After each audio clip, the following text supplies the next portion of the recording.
કેમ છો મિત્રો? આજે તો આવી ગયા આણંદ જોયું તો મેડિકલ સર્જિકલમાંથી વસ્તુઓ મેડિકલની ખરીદી, ત્યાંથી ગયા સીધા પ્લમ્બરિંગની વસ્તુઓ લેવા માટે, ગાર્ડનના ફુવારા માટે.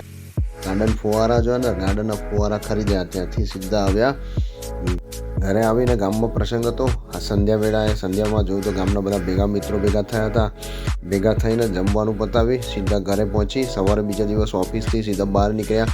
બપોરના રિસેસના ટાઈમે જમવાનું બાકી હતું તો ઘરે ગયો. ઘરે પ્રસંગ હતો, લગ્ન હતું.